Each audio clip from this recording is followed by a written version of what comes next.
Nah sekarang bagaimana sih kita taunya kita diabetes atau tidak? Yang pasti kalau gula darah Anda, nah ini tandanya nih, ada beberapa kriteria, kita punya 4 kriteria. Yang pertama adalah kalau kita memeriksakan gula darah puasa, itu di atas 126 mg per desiliter. Ya, jadi di atas 120, di atas atau sama dengan 126. Jangan tanya sama saya kenapa angkanya ajaib. Karena memang dari sononya angkanya 126, patokannya itu. Dengan minimal puasa 8 jam, minimal puasa 8 jam ya. Yang kedua, tentu saja kita menggunakan yang namanya glucose tolerance test, artinya tes toleransi glukosa. Caranya adalah orang ini dalam keadaan puasa, kita berikan 75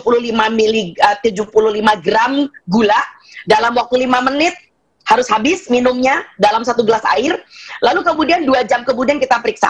Nah, kalau gula darah GTT-nya, glucose tolerance test-nya di atas 200, maka kita mengandaikan bahwa dia diabetes. Yang ketiga adalah, ini kalau gula darah sewaktu, jadi nggak usah puasa, Mas. Pokoknya digedak aja langsung, yuk kita periksa, cincin sekarang periksa, gitu loh ya.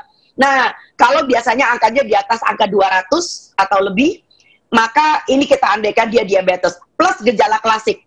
Nah, gejala klasiknya apa? Itu 3P. Kita menyebutnya polidipsi, poliuri, dan polifagi. Apa itu? Oke. Polidipsi artinya banyak minum. Jadi banyak orang diabetes itu nggak sadar, dia tahu-tahu kayaknya, kok saya minum lagi, lagi-lagi pengen minum, bawaannya aus melulu. Kadang-kadang kita suka mengandaikan, barangkali karena jarang hujan ya, karena panas ya. Sebelum hujan datang ini kan memang musim panasnya gila-gilaan ya. Padahal orang ini adalah polidipsi, sedang mengalami rongrongan bawaannya haus. Kedua adalah poliuri, bawaannya pipis mulu. Jadi kadang-kadang itu kalau dalam satu malam bisa 3 atau 4 kali kencing. Ya, tapi ini tertutup tidak termasuk orang ini kalau misalnya dia menderita pembesaran kelenjar prostat pada laki-laki misalnya. Tetapi kita harus menyingkirkan diagnosa yang lain. Dan yang ketiga adalah polifagi. Polifagi bawaannya lapar mulu, udah makan balik lagi pengen makan. Nah, itu adalah kriteria ketiga. Kriteria yang keempat, kita juga bisa mengecek yang namanya HbA1c. HbA1c-nya di atas 6,5, sama dengan atau di atas 6,5. Apa itu HbA1c? HbA1c adalah kadar gula darah rata-rata seorang manusia selama 3 bulan. Kita nggak bisa bohong ya, 3 bulan ya, yang direkam oleh sel darah merah kita. Kenapa 3 bulan? Karena umur sel darah merah kita 3 bulan. Ya, jadi itu sebabnya kenapa pemantauan orang diabetes dalam kondisi di treatment, kita juga mengajak pasiennya untuk bisa sama-sama memantau 3 bulan sekali kita periksa HbA1c. Ini akan penting sekali dan ini menjadi suatu patokan ya, karena orang tidak pernah tahu bahwa dia itu menderita diabetes. Seringkali begitu gitu ya. Jadi saya seringkali mengatakan manikam saya kalau memantau pasien diabetes itu biasanya HbA1c. Patokan kita itu adalah kalau bisa si HbA1c-nya balik normal. Bahkan orang normal 5,8 sampai 6 saja, Mas, kita udah bilang itu pradiabetes loh, Mas. Pradiabetes. 5,8 sampai 6 kita sudah andaikan pradiabetes. Dan Tuhan cuma kasih 1 tahun.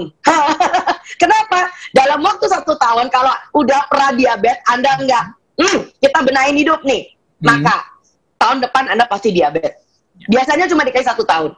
Ya, nah taruh kata sekarang diabetes deh, gila-gilaan, gulanya sekitar 300-400an. Wow, itu biasanya tuh HbA1c-nya sekitar 10, Mas. Ya, jadi 3 bulan yang akan datang, kalau bisa turun 1, artinya kontrolnya baik nih. Anda bisa tolong turun 1 aja, 10 jadi 9. Saya tahu masih jauh dari normal, tapi bisa turun 1.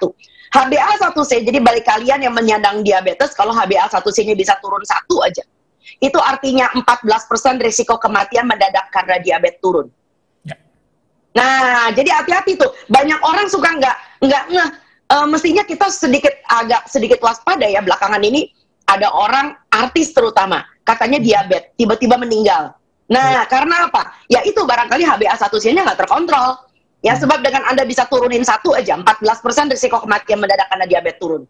Ya, sekitar 25-35% risiko penyakit ginjal karena diabetes turun. Sekitar 30% risiko penyakit jantung dan stroke karena diabetes turun.